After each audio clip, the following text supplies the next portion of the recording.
We are live. Hey, Lori. Hi, how are you? I'm good. How are you? Good. Hello, everybody. Welcome to Fab Friday. I just want to make sure that we are all set and up and live.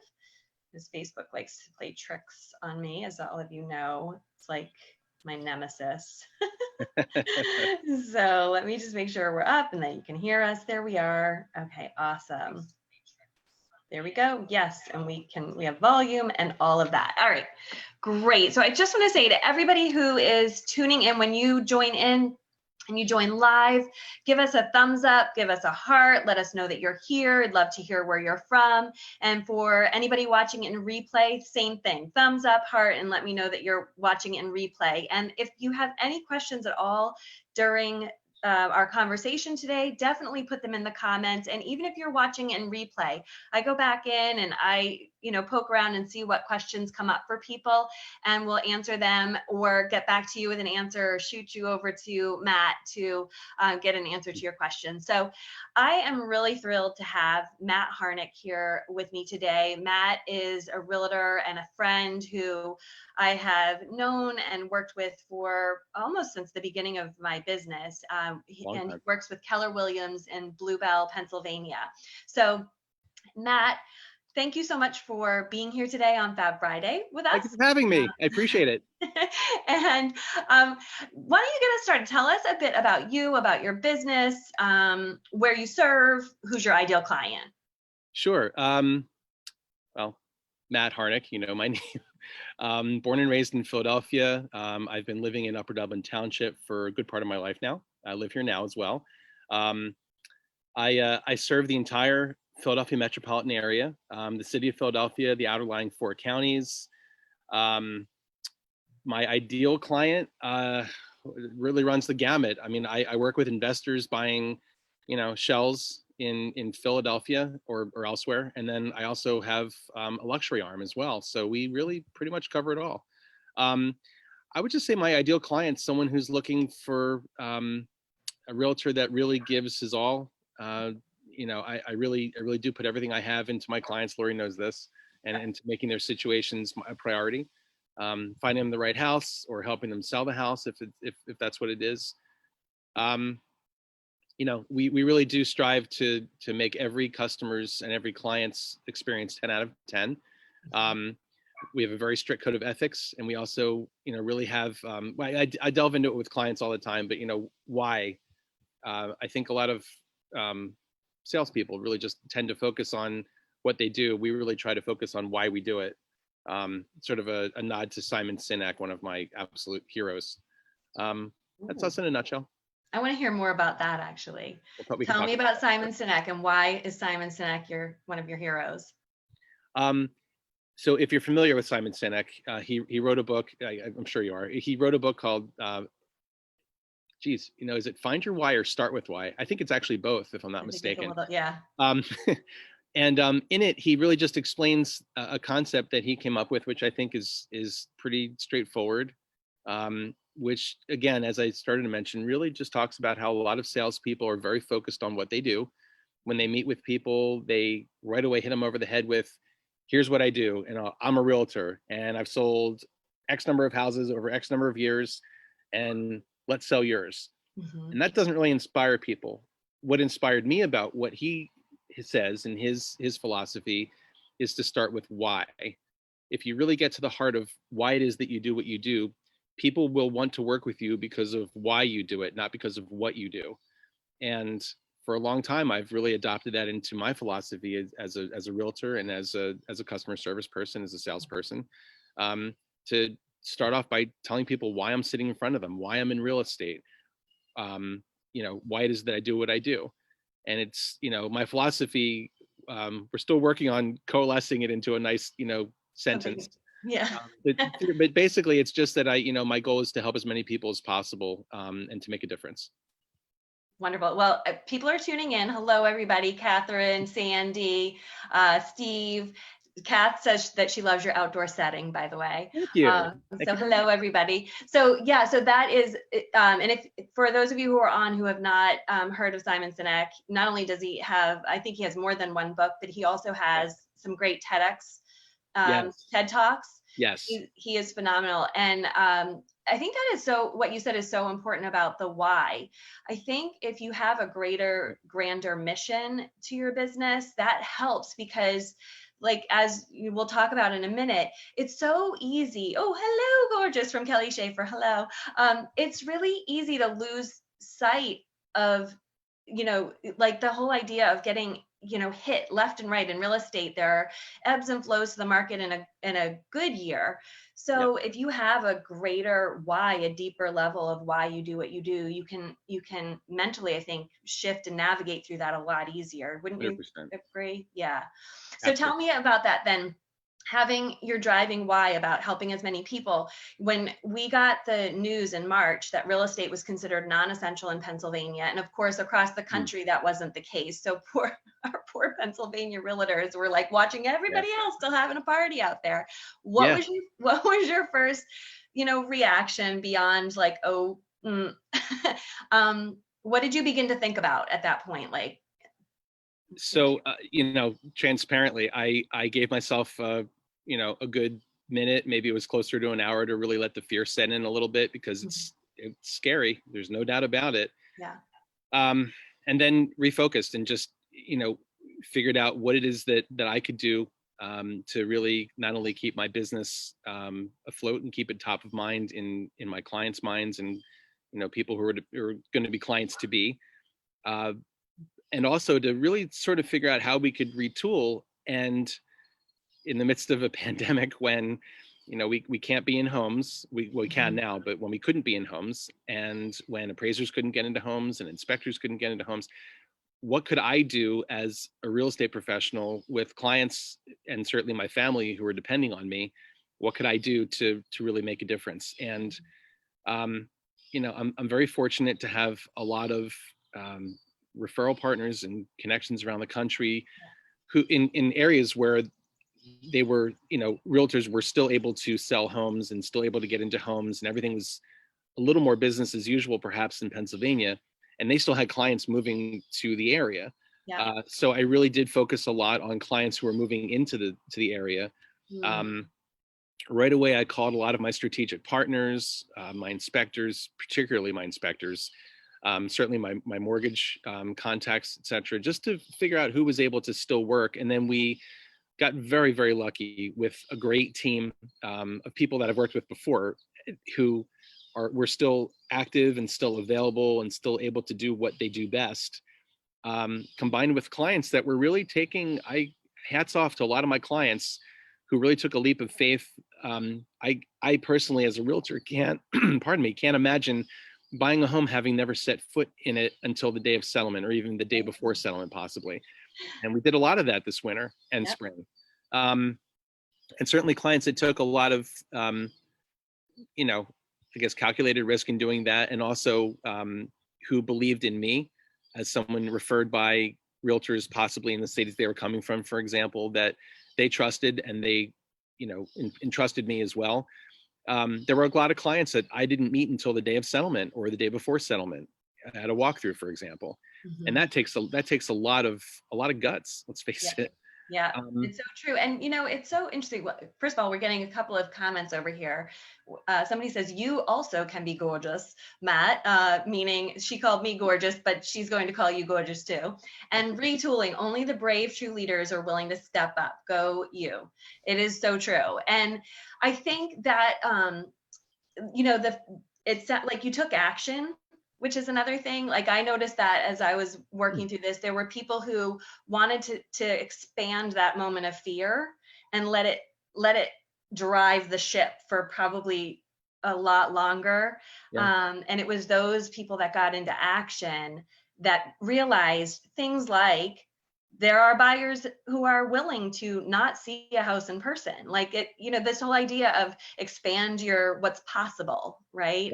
Expand your beliefs. Like, and a business coach used to say, tip the sacred cows. So the sacred cows being, right? Like that a buyer is only going to buy if they walk into a house ahead of time. And, we had to do that as well, help people understand that we could help them stage their house without us ever stepping foot in the house. That was a big sacred cow we had to push for our local Absolutely. realtors, you know. Think of the fortitude that people need to be able to do that. I don't know that I have that fortitude, but you know what? At the same time, we adjust to what we're given. That's right. Yeah. Yeah. Good for you. So true. I had no doubts about you, Lori. I know you long enough. And I had no doubts about you. Thank you. So then, I mean, are there things that you did during that time? Because I think it's those things that we learn in crisis and moments of stress and moment of having like deep problem solving that give us some of our best solutions. I'm curious if you have some things that you did during that time that you're going to continue to carry through your business. Great question. Really, I think for us, it was a real big aha for a lot of realtors, I'm sure, and you too, other real estate professionals, just to realize how much business we really can do remotely successfully. Would you have ever thought before a pandemic that you would be able to do as much in terms of staging consults as you did on Zoom? Because I did listing consultations online. I met with buyers and went through agreements. We do some of that on the phone anyway, but the amount that we did on Zoom and remotely was unbelievable. Well, and not just did it, like successfully did it. Yeah. To the point where the buyers were like, wow, thank you. You know, crazy. I know. Well, you know, it's interesting because we've offered e-staging consultations to people around the country for a long time. Yeah, oh, that's right. Sure. But the thing was that I've realized about at least about me and how I run my business is I'm an early adopter for things. And so I was marketing that service, and, you know, a lot of people didn't know Zoom or know that, you know, because we focus on photos, that we can help you stage by photos, right? So, and how to upload the photos to us. So there's some technology involved, but COVID helped us do all of that. You know, it helped the learning curve for everybody else, which was an interesting thing. And same, I'm sure, for you, like people that wouldn't normally have gone on Zoom to do something like that had no choice. Right. And so, yeah. So it's probably, has that opened up more possibility for you? Will you continue to do some things remotely that you have always done in person? Or not? That's a great question. And the way I'll answer it is this, and like you, I'm a real people person. For me, it's not just about listing homes. It's not just about helping people buy homes. It's about the relationships. I thrive on meeting new people, learning their story, developing a rapport. I mean, for me, it's not just the sales part of it. It's about really enriching each other's lives, like learning about each other. And I missed that. I really missed that. So I didn't enjoy that part of it because there were a lot of clients. Again, imagine coming to a new city, buying a home you've never seen through and assisted by a realtor you've never met. I mean, that takes, again, hats off to the clients that did that. And at the same time, I really noticed that I was missing that part of it. So with a lot of these, what we call parking lot settlements, for example, like even today, we had a settlement this morning. I sat in the car next to my clients, talking them through some of the paperwork, just being there. Yeah. And I appreciated that part of it because that was rapport building for me. That was like me explaining, hey, listen, just so you know, when I say this to all my clients on the day of settlement, it doesn't end here. This is where it begins. Right. Down the road, when you need a contractor, when you have a question, call me, because that's why I'm here. And I hope that I adequately formed those types of relationships throughout COVID. So I don't miss that part of it because I think that was it would be a challenge for anybody. At the same time, we all figured out how to navigate it successfully. Yeah. And so I don't miss the technology part. I mean, I think it's a great addition to it. I guess I'm old fashioned in that way, that I really do like that personal touch, and to know that, you know, I've developed that rapport. I've become friends with so many clients after the fact, especially. I hope that continues. Yeah, it's so great. And I have to say, I meant to thank you, because part of getting through COVID was something that you actually did on Facebook, was the social distancing Facebook group. Social distancing together. Yeah. I love that. That was like so amazing. And I actually shared that with my email list. So thank you. Like, you are totally a people person and a rock star. And that's not a joke, by the way. You are totally a rock star. In Yeah, literally, like literally you are. that's a whole other thing. I'm really hoping the band gets back together literally soon so we can start playing on weekends again. Backyard concerts. Yeah, the Sofa Kings miss each other and miss everybody out there as well. Yeah, that's so true. So how do you, I'm curious how you plan. You mentioned before, that when COVID happened, you had, you are, for your family, you've got financial responsibilities, but this business is Yeah. not steady paycheck necessarily. There are times when it can ebb and flow. Is there something that you do to financially plan in the booms that help you get through those other times? For me, well, there's a couple different things. First of all, you and I originally met each other through BNI. Networking has always been a huge part of my business plan, and I'm not a natural networker. I think we've talked about this too. I'm an introvert, really. I would say, after the limelight fades and after I go home and I just kind of like, so the networking for me though has really become a really important part of it. And having BNI every Monday, 11:30 to 1 o'clock since 2011. This is, I'm in my 9th year, I guess. That's been huge. And that constant networking, the constant talking about, what I do, connecting myself to others on a local basis has been great. And through my chapter, people knowing what I do and, what a referral looks like for example. But then additionally, I've connected with BNI realtors all across the country. And that has been a huge benefit, because when they have clients that are looking to move to Philadelphia or looking to sell in Philadelphia to move to their locality, I've gotten a lot of those phone calls because I've made a lot of those relationships, and that has definitely helped to stem the tide. It's definitely helped to even out the roller coaster that we realtors and we in the real estate business and in sales in general can experience. Yeah, that's great. Well, and so we have a lot of stagers that pop in here to watch these. And so, and because we of course go along with the ebb and flow and tide of the real estate market too. And I'm always talking to them about visibility and how you have to be out there. And it's very easy for so many of us to want to hide, not talk about what we do, not be out there. Don't want to seem too salesy, that kind of thing. But I think what you've brought up today with the importance of the why, the big, deep level why, along with that networking and in person and like that's all part of. I think that's so brilliant. So for those of you watching, we can actually. I was going to say I could actually. His Simon Sinek's TED Talk is fantastic, and additionally, there's I want to say it's like maybe a 7-minute long video that I actually shared in my BNI group during one of my presentations. It's really short. It takes a very small portion of his TED Talk and illustrates it in video. It's fantastic, and in 7 minutes, you really learn a lot about his philosophy and certainly the philosophy that I've adopted to my as my own. And where can people find that? What is there a Google? Yeah, it's on YouTube. I want to say it's called, I can give you the link. It's called something like Simon Sinek Start With Why. Okay. It's like a 7-minute long video. Very, very well worth watching. Great. That's awesome. We're going through an exercise at Rethink, kind of revisiting our core values and our core focus. So I think that's one I'll send out to our team to watch, because that sounds like, because core focus brilliant. Is really about the why. That's what I love about you, Lori. You're always growing and learning. That's how we do things. That's great. Exactly. I think that's why we like each other. We work well together because we're the same, we're like-minded. And what I'm finding through this series is that the realtors that I work with, like, sometimes it's hard to know who your ideal client is, but I'm learning about all of you through this, and I'm realizing why we work together. Yeah, it's interesting. So then, in addition to Simon Sinek, are there any other business books or mentors that have had an impact on you and your business and how you run it that you could share with us? Sure.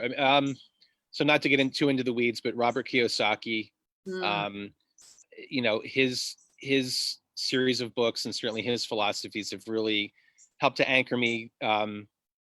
We live in a world where it's retail focused, and a lot of the things that we do and see and get, again, not to get too into it, but it's very now focused, you Mhm. know, and I really love a lot of his philosophies that explain, you know, hey, if you take that same amount of money and you invest it here, you can not only own an asset, but then you can use the spin-off income to get what you wanted in the first place. Mhm. You know, we've really instilled that in our kids too, and as much as a 14-year-old and 11-year-old can get it, they really have, which Mhm. is cool. That's so Um, awesome. yeah, I'm trying to think of other books. No, I don't read enough.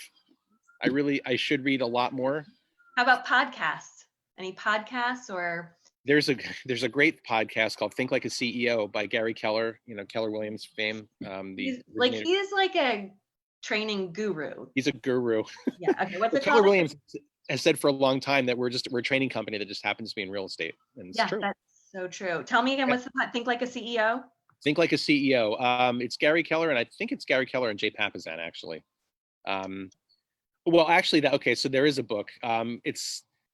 There's a few books. If you're a realtor, I would highly recommend what's called the Red Book, the Keller Williams Red Book, Millionaire Real Estate Agent, which is great. There's a great book that I got started as a flipper in the mid 90s. Mhm. Wow. So there's a great book called Flip, also by it's a Keller Williams book as well. There's a great one called Shift, which I've started to reread. Yeah, I guess I do read a little more than I thought I did. Yeah. Shift is a great one, especially with what we're dealing now with, you know, being in the middle of COVID. Mhm. Helps you to think, you know, on ways to shift your business into, you know, working with what you have in front of you, COVID in this Yeah. case. Yep. Is The that by one Gary thing. Keller Ooh, the too? one thing. That's another good one. One thing. Oh, yes, I've The read one that. thing. I might even Yeah, have. it's like what drives you. What's your one thing? That's a great one. Gary Keller. Yeah. And it's funny because several of the realtors that have been on are Keller Williams agents that you introduced me to. Thank you. You're welcome. And they have also mentioned a couple of those books, the Red Yeah. Book, the Little Red Book, or whatever. Little Red Book of Sales. I think that's what it was, or something. So, and then so as a business owner, we encounter, you know, lots of stressful situations like COVID, like just the daily grind of people you know, things kind of not going as you expected. I'm just curious, what do you do to relieve stress, to let it all go? Or are you just like a workaholic and Um, I am a workaholic, admittedly. Trying to be a recovering workaholic. you and me On the both? weekends, and this is, you know, typically outside of what we're dealing with now with COVID, I play live music with the band, with the Sofa Kings, pretty much every weekend, I love that name, by the way. which has its own stressors sometimes as well, but it's you stress if nothing else. And I love that. I mean, that's the best. Outside of that, when I'm home, I try to be outside when possible, and that's when possible. Yes.